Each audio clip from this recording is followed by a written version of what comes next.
Hello everybody and welcome back to Screen Stars. I have another classic movie review for you today, and it is 1989's Warlock, starring Julian Sands, Richard E. Grant and Laurie Singer, and was directed by Steve Miner, who has directed things like Friday the 13th Part 2, Halloween H2O and Lake Placid, to name but a few. So he's got a pedigree, this director, when he made this.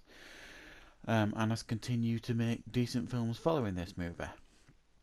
Now, Warlock is a film I never saw at the cinema, but it is a film that I used to own on VHS in the early 90s, and I remember watching it many times on VHS, and then ended up owning it on VHS. Sorry, on DVD eventually. But it's a film that I've kind of gotten out of touch with over the last few years. I've not watched it for a while, and as I usually am with most of my classic movie reviews, I'm reminded of them either by watching a movie with one of the actors in, and I look back at their catalogue and be reminded of the films that they've done, and it inspires me to seek the movies out again. So I decided to rewatch Warlock because it was one of my favourite films in the 90s. And I do remember watching it a lot. And it's a movie that basically, if you haven't seen it, starts off in the late 1600s.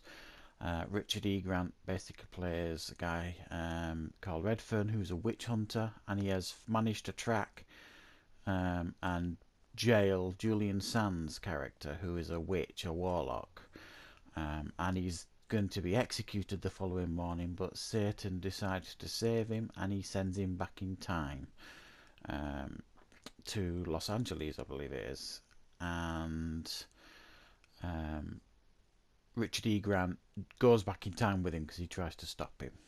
So they end up in Los Angeles. He crashes through the window, the warlock, of Laurie Singer's house that she's renting with a friend.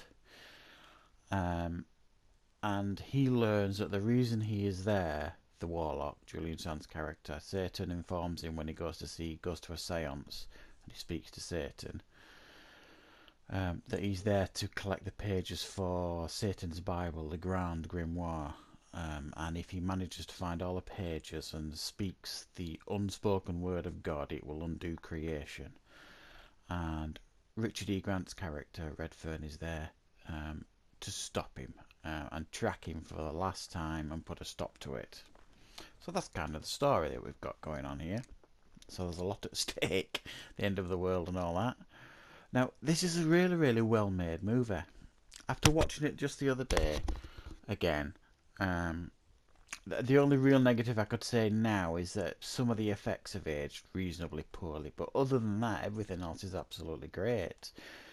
It's a very good cast. Julian Sands is wonderfully villainous as the warlock, and Richard E. Grant plays a very believable tough guy.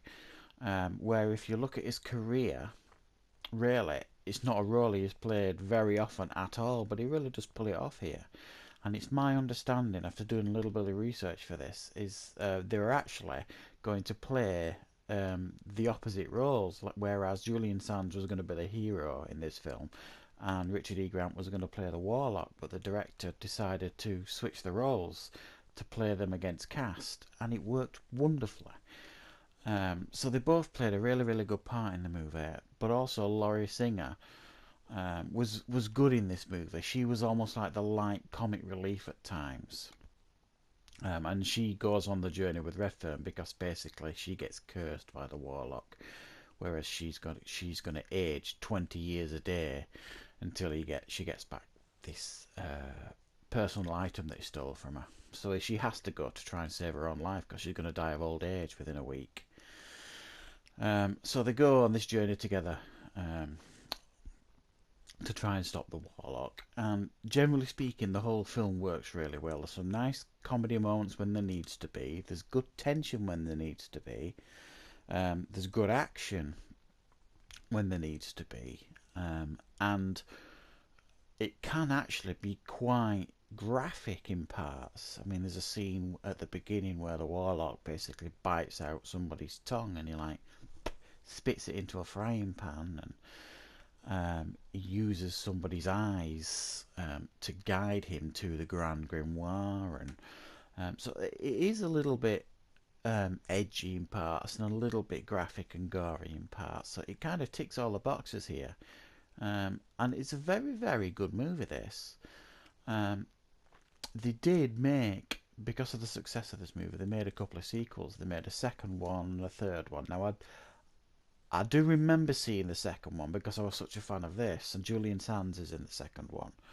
But I don't remember a lot about it. But what I do remember is being, there it is now, the picture, Warlock the Armageddon, being very disappointed with it. And they did end up making a third one as well, which I haven't seen. Julian Sands wasn't in that one. But yeah, I have to say, if Warlock's a movie that you've never seen, and you're looking for some dumb fun, really, there's nothing spectacular about it. It's not a world beater, but it is one of those 80s films that is fairly well forgotten, that deserves to be watched and remembered. It is one of those movies that you will watch and enjoy. It's not one of those really cheesy, corny movies that is a waste of your time. There's some good stuff here, and there's a good cast on show, and a good director, and it's even got Jerry Goldsmith as the composer. So there's a lot of talent on display for this movie, and they really went for it. So if you haven't seen Warlock, or even if you have, go back and give this one a go, because it is really a very, very good movie.